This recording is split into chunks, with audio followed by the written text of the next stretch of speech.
Oh, hey, Blue, what did you draw? Oh, look, Blue drew some lines. Yeah, you think we should learn about lines now? Okay, everybody, Blue thinks we should learn about lines now, so let's do it. Lines. The elements of art. There are 7 different elements of art. You have line, value, shape, color, space, texture, and form. Understanding the elements of art can help us with our own art. We can think about the different elements we would like to include, and it makes our pictures more detailed and they stand out more. Now, when we understand the elements, we can also talk about art better. We can look at different pieces of art and we can describe the things that we like or maybe don't like about a piece. Maybe you love the colors that are showing in a piece of art, but the artist didn't take up enough space, so in order to improve their artwork, you got to fill the space more. So my friends, when we understand the elements, it really helps our own artwork and it helps us critique others' artwork. Today, we're going to talk primarily about line. Lines That Wiggle by Candace Whitman. Illustrations by Steve Wilson. Lines that wiggle, lines that bend, wavy lines from end to end, lines that tickle, lines that sprout. Bugs have lines that stick right out, lines to trap, lines to hide, 2 lines running side by side. Lines that curve, lines that curl. Underwater lines that swirl. Lines that crisscross, lines that mend. Lines with doggies at the end. Lines that scurry, lines in 3s. Lines and leaves that grow on trees. Lines that twist, lines that sway. Lines that swish the flies away. Zigzag lines light up the sky. Rainbow lines are way up high.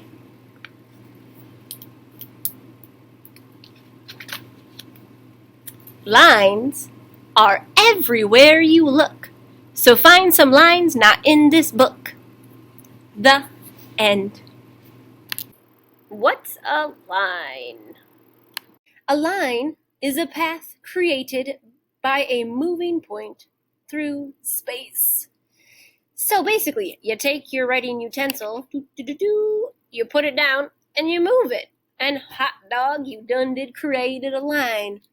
Lines, though, are everywhere. So if I wanted to draw something, all I do is I look around my surroundings and I find a line to start out with. You're surrounded by lines. So understanding the lines and the different types of lines, and maybe even their characteristics, you can draw so much better when you can see them. So let's do more. Okay, you will need 1 piece of white paper, a pencil, a permanent marker, if you have one, crayons or markers or colored pencils. So pick one of those mediums, crayons or markers or colored pencils. Don't pick all of them.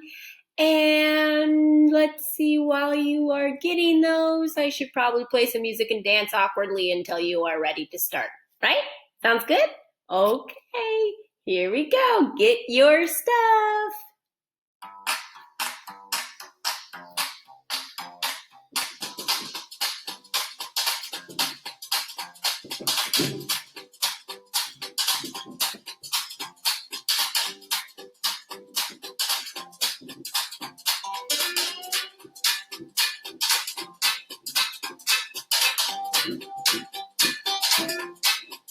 Got your stuff yet? The faster you do it, the sooner I stop. Motivation. Motivation.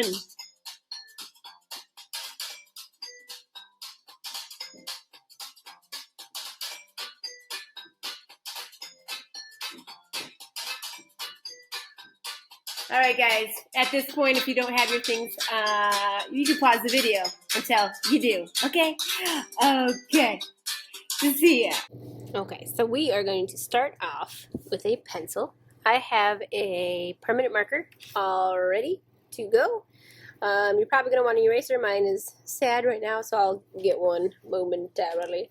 But to begin, I'm going to turn my paper so it is landscape orientation. And once I have done that, I am going to take my pencil. I'm going to go all the way over to the left side. And I'm going to be making a pretty tame curvy line. So when I say tame, I don't mean like it's super curvy and crazy. That's way too curvy. We want it to be a little bit more spread out and calm. So if it was a road, it would be like gentle curves or dips in the road instead of like huge roller coaster ones. So I'm starting to the side and I'm starting to kind of come up and down and up, and I get all the way to the other side. So once I have that set, I'm going to begin by, on this side, adding a dot right on the edge, okay? It's not a ginormous dot, but it's big enough that I'll be able to see it. And I'm going to scooch over about 2 inches, put another dot, okay? And I'm just kind of eyeballing that, which means I'm not measuring it, so I'm spacing it about 2 inches. Go back down about 2 inches, and then I just do this the entire way through until the end. Okay.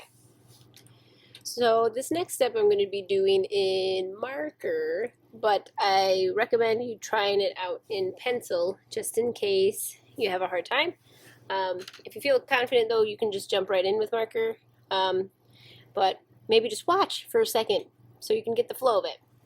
So what I'm going to do is I'm not going to start at the edge. I'm going to scooch in a little bit. Have my marker all ready to go.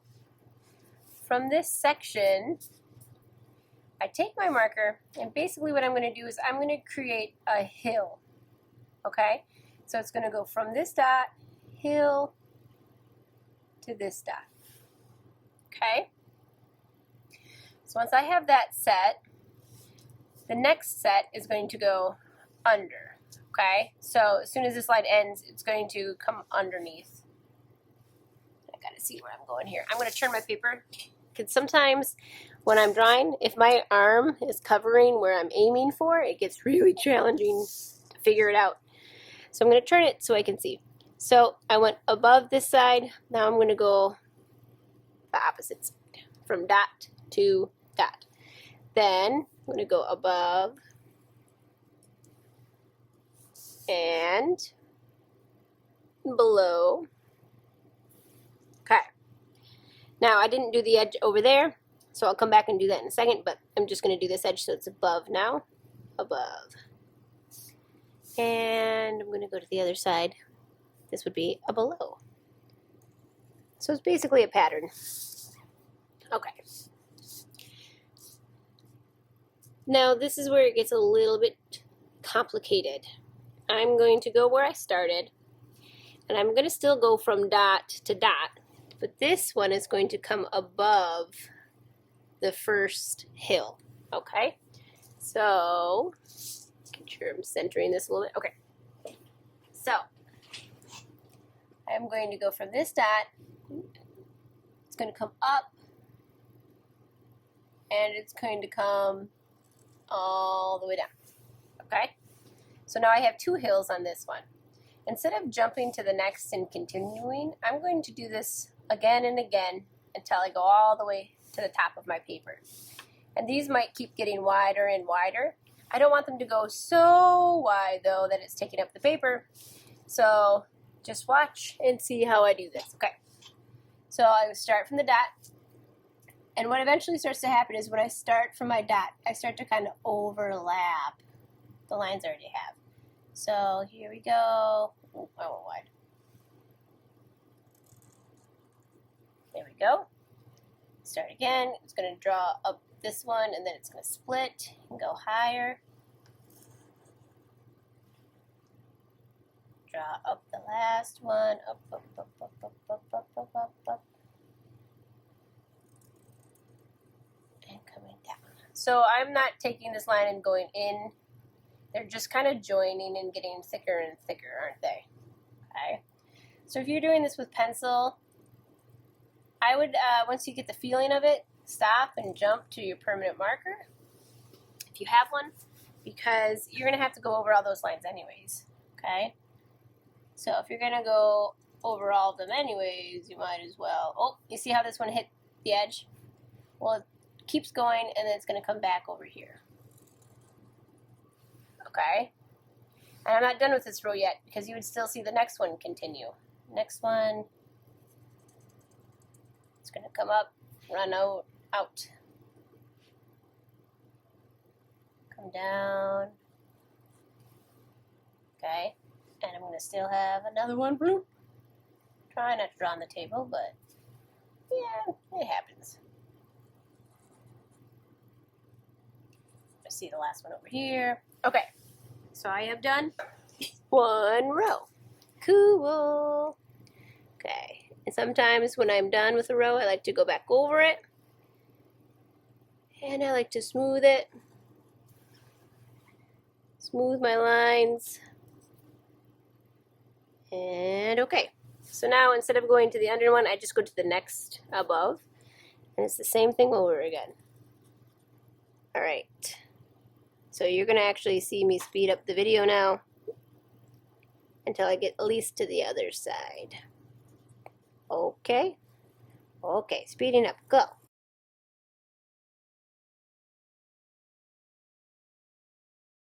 Okay, so this edge, I just wanted to stop and talk to you about it for a second. It's still continuing, but it's like running into the edge. And if I continued it, it would come all the way down to the dot, but you wouldn't see that part. It would be off the paper. So don't worry about that if it just ends randomly at the edge. That is okay.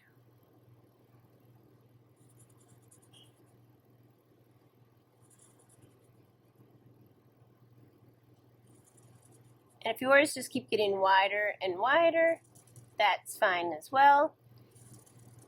So mine over here got wider and wider, and I have a small amount of room in here to work with later. That's okay.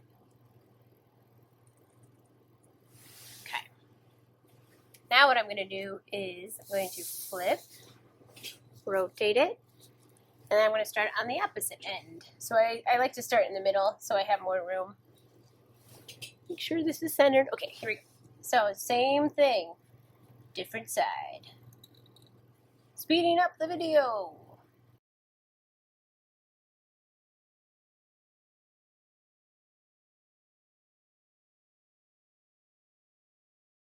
Okay, so now that I have these all set, I am going to fill in the other areas. So I'm actually going to fill in and talk about the ones that start to run out of space. Okay, missed one. Okay. All right, so these ones that get smaller and smaller, well, this side comes up. So this one would still go up, but I don't want to overlap and cross any of these lines. So I kind of think of the lines like they are highways. My car is driving along the highway, okay? We don't want to go off out of your lane, all right? So stay in your lane. So basically I'm going to start from dot to dot, and I'm going to add it in, okay? So I've done that, but I should not cross anything else with that line. So it comes up, around, down, up, and I use those black lines to kind of travel on that are already there. And this one will keep getting kind of smaller and smaller, just kind of keep going with it though. Okay. I like these little ones, I think they're cute.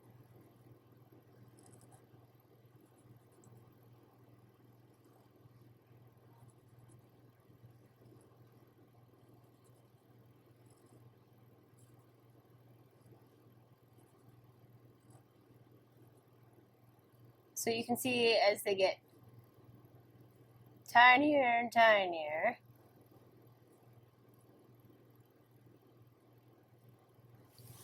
feel more, less and less space up there, not more. Okay, so I got this row all filled in. Go to this side again. Dot to dot.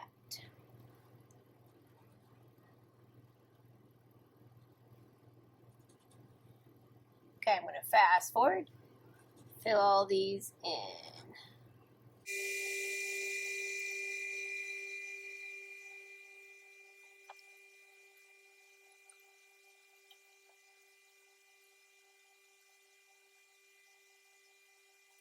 Okay, now that I have all these done, I'm going to go over the pencil marks in the middle as well. And if you have a lot of pencil marks that are showing, I would erase over those. If you are tracing over a bunch of pencil, definitely erase all those pencil marks because they tend to make your art look a lot more messy. So make sure you're taking care of those little details before you even move on to the coloring section. So I have gotten my last line traced, and now if you take a look, I have this whole design done. Paper is filled, my lines are smooth, I am ready for coloring. So do make sure you check through all of your lines before you decide to start. Now let's talk about coloring with craftsmanship and different ideas to color. So if you can remember in my room this craftsmanship board, these are the different levels of craftsmanship that I would like you to be showing within your work. Specifically, we would like to be at a level 4. So level 1 is pretty scribbly. You did not put very much time into it and it really does show. Level 2, you fill the space a little bit more, but there's still a lot of white gaps. Level 3, you fill lots of the space in, but there's these still white holes that are peeking through, which kind of gives our project the messy, it gives it a messy looking quality to it. Level 4 is our goal, where we fill the entire space in. We are putting pressure on whatever we're using, unless you're using marker, because then it will kill your marker. But it is finished and completed, and it looks nice and neat. And my biggest tip for doing that, to getting to a level 4, is simply by going extra slow. So we call it turtle coloring or finger coloring, where you have your utensil gripped and you're just wiggling your fingers. You're not using your entire wrist because that goes too quick, or your whole arm. I found some ideas of how you could color different things in, some examples from the internet. So look at these patterns that these kiddos use to color their projects in. They have used some shading and incorporated value where they have darker coloring towards the edges and then lighter towards the middle bands. So I have lots of different examples. Let's jump to a new one. Here's another example of coloring. This looks like colored pencil. Again, whoever colored this tried to show some sort of value where they have a darker tone towards the edge and middle areas, a little bit lighter. Again, you can color with crayons or colored pencils or markers, whichever one you're most excited about. But using a pattern, this is a crazy one. Look at all this. This one's pretty cool. Using a pattern usually helps this project a little bit better, stay nice and neat and more focused. As you can see, you can do a lot with coloring different tones and adding crazy things, but I do caution you because we do have some crazy designs already on our paper. So we don't want to be too distracting with all of the tones that we add. So make sure when you are coloring, again, you're trying to stick to a level 4. You are trying to show your best work. You're going slow. And this one is a full pattern, which I do like to have in the rows being different colored. So it kind of makes them stand out. And here's my last example. And this one is really loopy and kind of fun to look at. So guys, there's a lot of different options for you to do. And I cannot wait to see what you have created. So make sure to take a picture and post it on Seesaw for me.